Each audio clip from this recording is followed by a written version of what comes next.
Well, welcome to week 2 of If Money Talks. We are so glad that you are joining us. My name is Kurt, and I'm one of the pastors here at Restoration Church, and I'm so glad that you are tuning in today. No matter where you're viewing from, we are thrilled that you are a part of this conversation with us. And last week, we kind of introduced this idea, and so I would encourage you, if you missed last week's message, please go to our YouTube channel and check it out, because today we're kind of building off what we discussed last week. And so we're going to begin by asking this question throughout this series: what would our money say if our money could talk?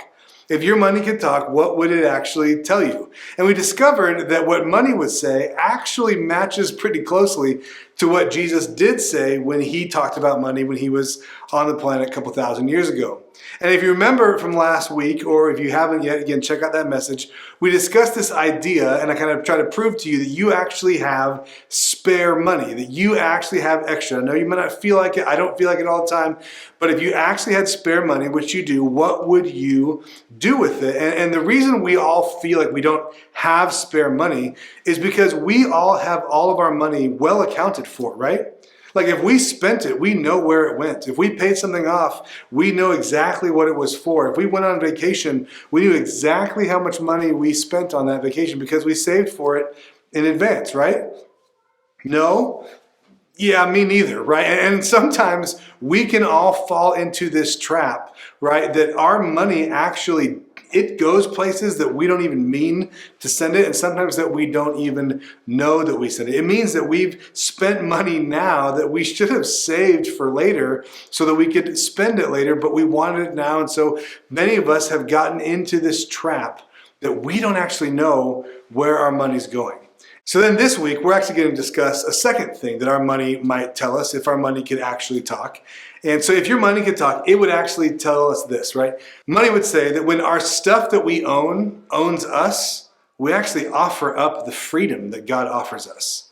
That actually the moment that you think you own your money actually owns you. The moment I think that I own my money, it actually owns me. And for many of us, if we were to even look at our money, I actually have a $20 bill. I had to go find cash for this illustration, right? I don't carry cash, but on this it says, "In God we trust." Now you know that, right?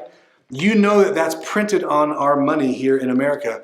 But for many of us, if we're honest, when we think about our money, when it comes to our finances, that's not how we engage with it. Right? Like we often are running after making more money because we feel financial pressure, right? The more money you've made, the more financial pressure maybe you've felt, right? If you made $55,000 a year one year, you're like, man, that was great at the time. But now you make $200,000 a year and you're like, how am I even going to think about managing all this money? Perhaps you even are at a space where you pay someone else some of your money to manage the rest of your money, right? We have this pressure that many of us feel when it comes to our finances, and the idea of actually trusting God with our finances seems far from our reality.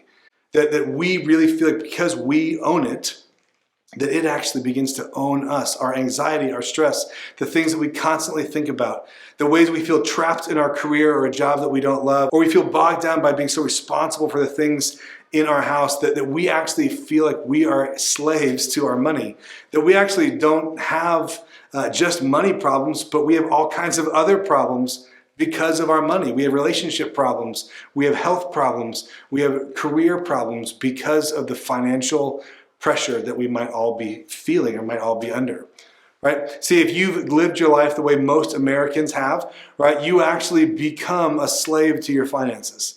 You've purchased or borrowed your way into slavery. Your student loan debt or Visa or Amex, they're actually your master. And let's be honest, you don't want them to be your master, and they don't even want to be your master. That's not why they got into business. Their business is actually to help facilitate your life, to make it easier to help you through school or help you get a home or help you buy the things that you need to get. But when your personal finances, when my finances look like this, they actually become a master, and we hate it, right? We hate that. And worse, we don't even know who they are sometimes to actually direct our frustration towards. Like, we don't even know who they are. You know how I know that?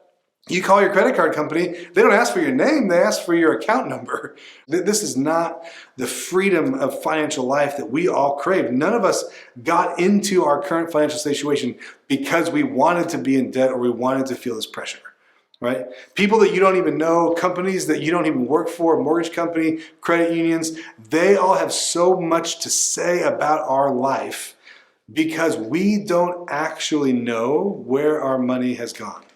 And so if our money could talk, it would warn us, right? The moment that you think you own me, that's the moment that I actually own you. When you think the stuff that you own, when it begins to own you, you give up the freedom that God designed for you.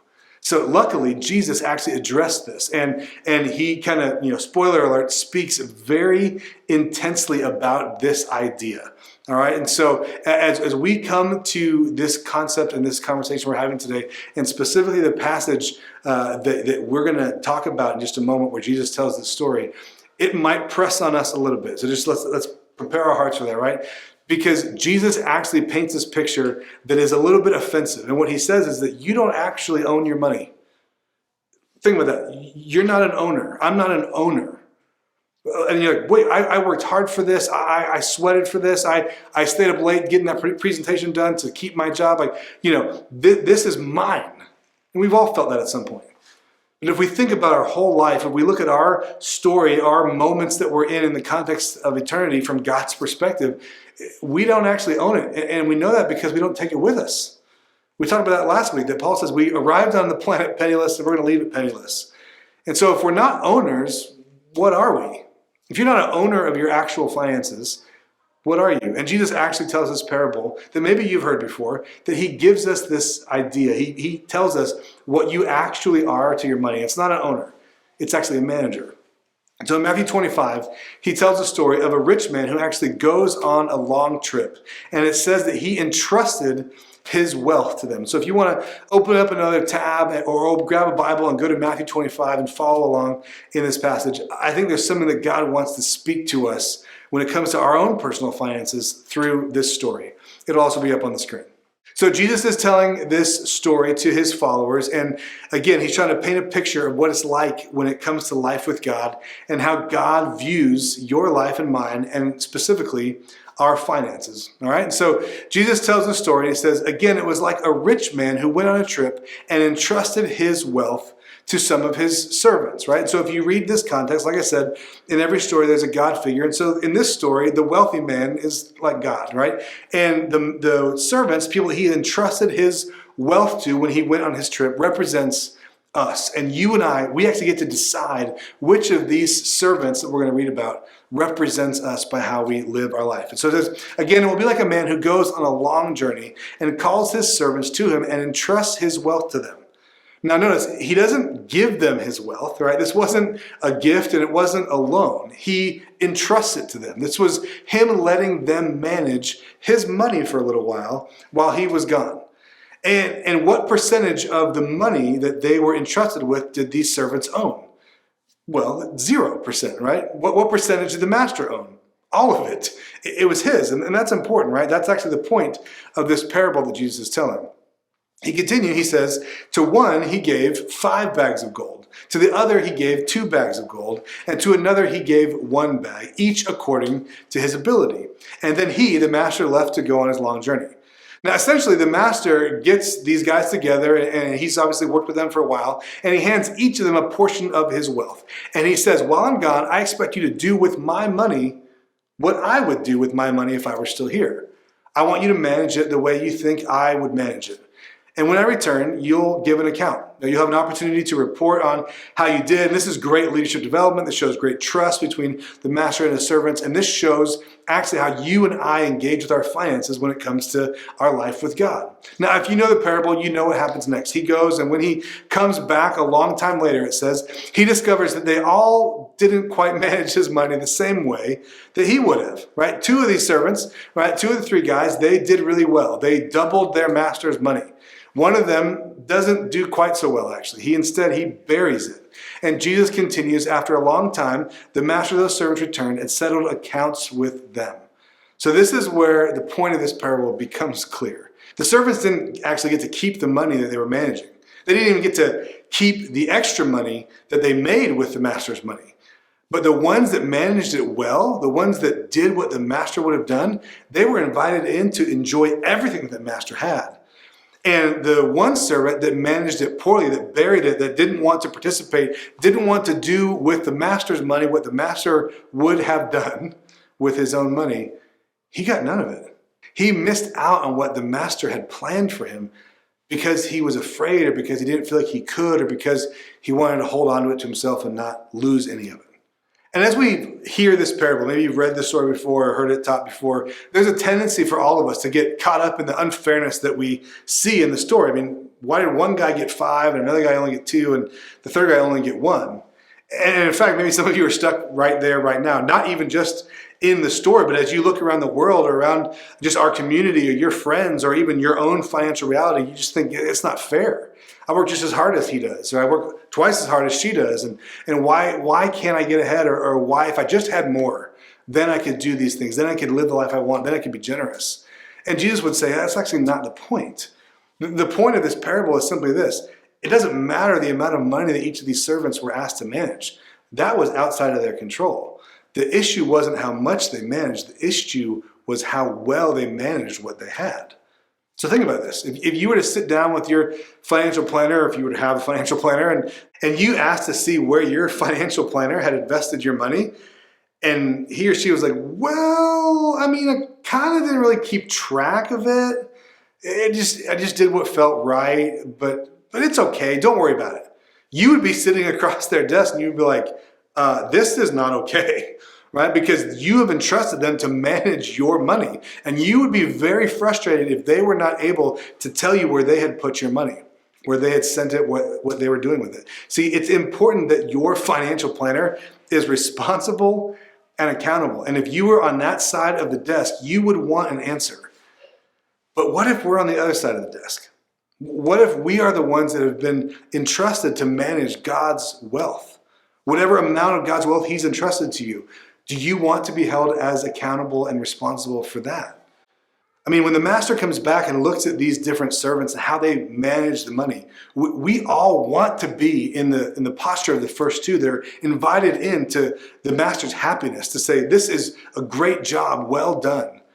But if we were to look at it this week and actually ask, how am I doing with managing the money that God's entrusted to me? I wonder where we would stack up. So here's what we're going to do this week. And this is really, really simple, right? We're going to spy on our money together.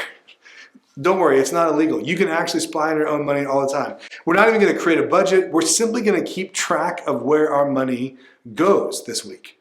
There's actually a tool we've created. It's on our website at restorationchurchsd.com/live. If you scroll down under next steps, click on it, and you can actually create a little spreadsheet where you can actually keep track of the money that you spend this week. And I would encourage you to do that. And maybe you're thinking, there's an app for that. I don't have to worry about that. Or, hey, I don't have to think about this. This isn't for me. I don't need to do this. It all shows up on my Amex bill, right? And yes, there are plenty of apps to do this. And every month, your credit card will keep track of the money that you spend, and they will send you a list. But that's not exactly the point of this week's exercise, right? Knowing that you can know is not the same as knowing. The fact that you have access to how much you have spent in different areas is different than sitting down and categorically looking at how much do you spend and where do you spend it? Where do you send your money? And so this week, I want to encourage you, keep track of your money. Spy on your money. Because when it comes to your money, we should never find ourselves saying, well, I'm not really sure. Or it seems like last time it was this way, but this time it's different. I don't know. Let's face it, a certain amount comes in and we send it places, and a certain amount comes in, and then you and your spouse, you can decide where it goes. And when it comes to that money, there really should be no mystery for us about where our money is going, right? I mean, this is what Jesus wants you and I to understand from this parable, is that when it comes to our finances, right, we need to know what we are doing with our money. We need to be telling our money where to go rather than asking, where did all the money go? Because the reality is this: a good manager always knows where all their master's money goes. Let me say it again. A good manager always knows where all their master's money goes. Because remember, in the parable, it's not about how much they had. How much they were managing was irrelevant. Your net worth, my value in our bank account, that's not the point of it. The point of this conversation is not to get more. Jesus could not have been clearer. The reason you and I keep track of where our money is going is because it's not our money. It feels like ours, and we've been gifted it to manage it. But remember, we are managers, not owners. And so we should always know where all of our master's money goes. And so when it comes to even us as Restoration Church, I want you to know that for those of you that so generously give to what God is doing here, I want to give you a little quick housekeeping update about how we're spending God's money that you have gifted to what we're doing here at Restoration Church. Obviously, 2020 has been unlike any other year that we have led through, certainly that I've ever led through in my professional career. And it's affected many of us financially.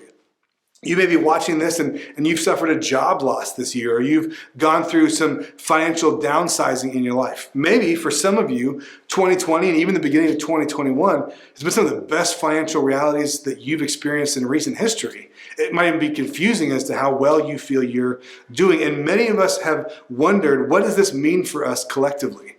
In fact, many of you have even asked, how are we doing as a church? And so I want to just give you a quick update because I want to invite you to participate with your generosity in what God is doing here.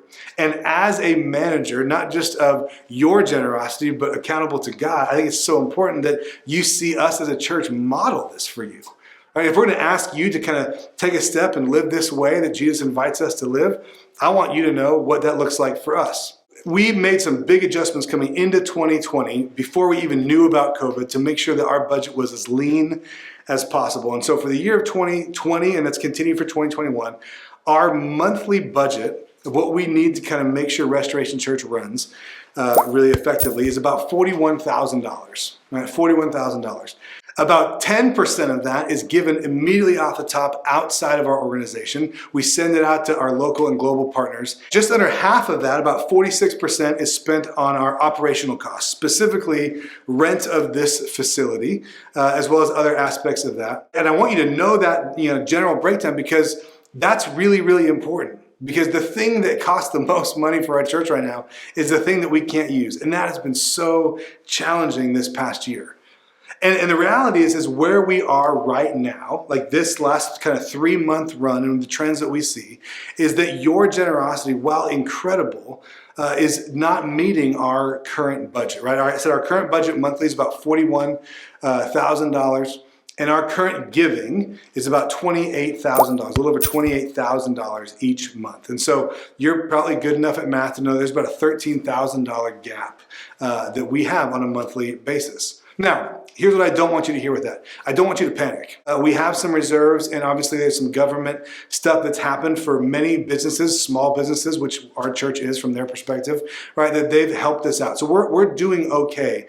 But here's the reason that I want to have this conversation with you. Is actually when we look at what God invites us to do and how God invites those of us that follow Him to actually trust Him with our finances. Again, the thing that's written on the back of our money, In God We Trust, that this actually shouldn't be where we are. And again, this is not a space of guilt, but a space of challenge and invitation. Right? That if we look around San Diego, right? We look around the 7 or 8 zip codes immediately around our church that most of you probably live in. If you're watching online from another state, it might be a little bit different for where you are. But the average household income in the 7 or 8 zip codes surrounding our church is about $87,000 per household. Right? So $87,000, that might sound like, wow, I wish I made that. For some of you, you might be wondering, how does anybody live off of that, right? So we might be all over the map, but that's kind of the cumulative average for our area. And our church is about 200 families, right? We kind of do the best we can to assess, where people are at. We're about 200 families that come to our church. But for sake of argument, we're going to call it 150 just to be really safe and conservative.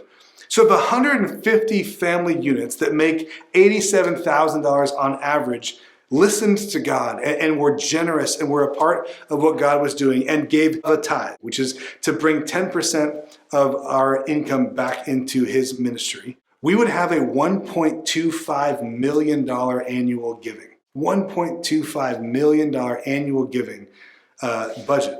That's over double what we're currently experiencing. And the reason I tell you that is not to freak you out or to make you feel bad. It's to show us what is possible. If half of us half of us did half of what he's invited us to do, we would be well above our monthly budget needs of $41,000. So that $28,000 is currently coming in. My guess is you probably know what part of that is yours. And here's what I want to invite you to do. I want you to, as you track your spending this week, to ask the question, where is God inviting me to be generous through the ministry of Restoration Church? Is part of how your money moves in your life this month giving to the things of God? We're going to talk next week really clearly about how do we leave a legacy, which is such a big part of our financial realities. It's going to be so practical and helpful. But perhaps for some of you, you're like, I wish I could be generous. But if you look at your tracking, you're going to realize even you are spending more than might be coming in. And because you feel that in your own financial reality, that might be how it's impacting our collective financial reality. And there's a tension that we feel there, right? And perhaps you're feeling in this moment God nudging you to be generous to our church or to an after-school program or local charity that you care about. But as you find your checkbook or your nudge kind of leads you to want to give, Amex begins to nudge you in the other direction. Hey, that money's already spent. Right? Or your student loan debt seems so intense. And this is why, rather than just jumping to giving, I want us to start by tracking how we're spending. This is why this is so important. It's hopefully really helpful for you. I've done this before. Kate and I have done this in our marriage every year to actually track what are we spending? Where's our money going? Because it illuminates things that go so far beyond the realm of personal finances. To kind of let you into our family a little bit, one of the things that we have just decided to do every year since we have been a family, ever since we've got married, going on 15 years, right, we started at 10%. We just believed that was the baseline that God was inviting us to give. And we wanted to trust God. And we know that when we trust God with our finances, He always provides for our needs. He has never let us down. In fact, we can't even outgive God. And so not only do we start at 10% 15 years ago, but every single year of our marriage, we have tried to increase our giving, at least a little bit. There were a couple years when we were living off savings and planting a church in Chicago that we only increased it like 0.1%. But the dollar amount has gone all over the place, but the percentage has always increased every year of our marriage because that's something that we value. We believe that God grows us as we grow our generosity. Our hope is that by the time we get to our kind of, sunset years of our life, that we actually financially, very practically financially, could live out the command that Jesus said, love your neighbor as you love yourself. That we would actually live off 50% of our income and be able to give 50% away. Now, I know that might sound audacious. You're like, that's crazy. And I'm not telling you that to tell you, hey, you should be like me. What I am telling you is you should have a goal for how you want to grow in your generosity. And even if you're not a follower of Jesus, this actually will help make your life better, whether you believe that or not. That actually becoming a more consistently generous person improves your relationships, it improves your reputation, and it actually lowers your stress because you find ways, right? You find ways to make it work and you find contentment living a life of simplicity. And so again, this is something that for all of us could really be helpful, but specifically for those of us that claim to be followers of Jesus, that call Restoration Church our home, I want to be honest with you. We want to grow in this area. We need to grow in this area as a church and as individuals. This is actually a huge area of discipleship for many of us. I know for some of you, you want to be generous. You want to step in and to be a part of what God is doing here financially, but you just don't know where the money's going to come from. You just don't know how it's going to practically work. And so that's why this homework is so important. Go down to our Next Steps page and click and download that attachment. That's going to help you track your spending this week and actually do it. Actually do it. I'm going to do it. Join me. Because here's what we're going to learn through this. We're going to see what our heart really cares about. We're going to actually see in real time. Our money is going to be able to speak to us and tell us what it is that we're actually prioritizing, what it is that we actually value. And there will be things that I won't have to tell you. The Holy Spirit, I believe, will just prompt you and show you, hey, this is a space that you could cut back. This is something that you could actually give up. Or this is a change in a financial habit that you could actually make. You could get really serious about paying off that debt that just keeps looming over you month after month. You could get really serious about cutting back on the frivolous small things that add up over the course of a month to where you feel like you can't be generous. For some of us, we might find that we spend 5%, 10% of our monthly income at restaurants or at Starbucks or whatever it might be. And believe me, this is the time to support small business. But I encourage you, is there space where God might be inviting you to support his church, to be a part of what God is doing here at Restoration Church? And will you trust? Will I trust? Will we read this and say, hey, in God we trust? Will I trust that when we orchestrate our life, our financial life, the way that God invites us to? Because remember, we're managers, not owners of our finances. Will we trust that God will provide for all of our needs? So I would encourage you, sometime this week, download that piece of paper, download that chart, and just track your spending for 7 days in a row. If you want to go the entire month, that'll actually give you an even better picture. But for most of us, we'll be surprised and some things will be illuminated that we can actually make some small tweaks and small changes that will pay big dividends, pun intended, in our financial realities and help us be better managers of God's money the way God would invite us to do that. So I'm so glad that you were here. I know this might have been a challenging message, but I hope that it also was encouraging and helpful for you to take a step forward in your financial reality that will actually help all other areas of your life. So I'd love to pray for you before we go and continue in our worship experience. Will you pray with me? Gracious Heavenly Father, thank you so much for the gift that our resources are, that you saw fit to entrust us with your wealth, your resources, your money. And I pray that through this message, through this story that we read that Jesus told, that we would realize that when we think we own our stuff, it actually begins to own us. And so we want to look at our money and be good managers of it and know where all of our master's money goes, know where the money you've entrusted to us is going in our life. So I pray that we would humble ourselves if that's what it takes and utilize this assessment this week to track our spending and spy on our money and see what it tells us by where it goes.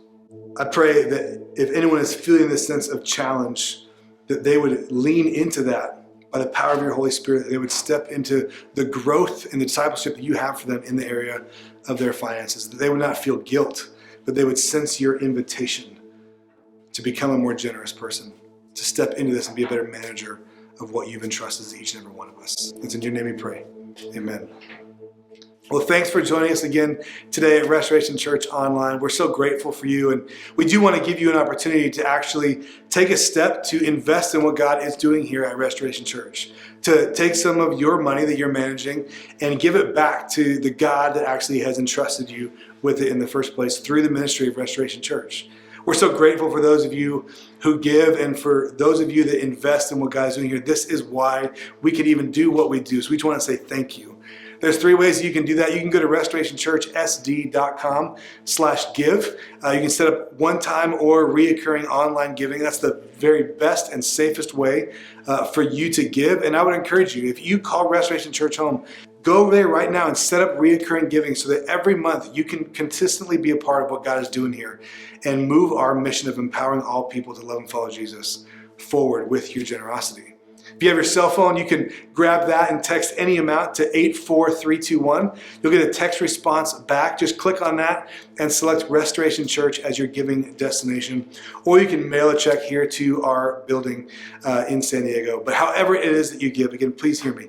Know that you are not only growing in your faith, that God is going to honor your obedience and provide for all of your needs, but you are making it possible for people to experience the transforming love of Jesus here in San Diego and all throughout the world through our incredible partnership organizations. So thank you for your generosity. It is making a difference, perhaps even more than you know. Thank you again so much for joining us. We're going to wrap up our online worship experience with one more song. So I encourage you to worship with us and then join us next week back here as we wrap up this series, If Money Talked.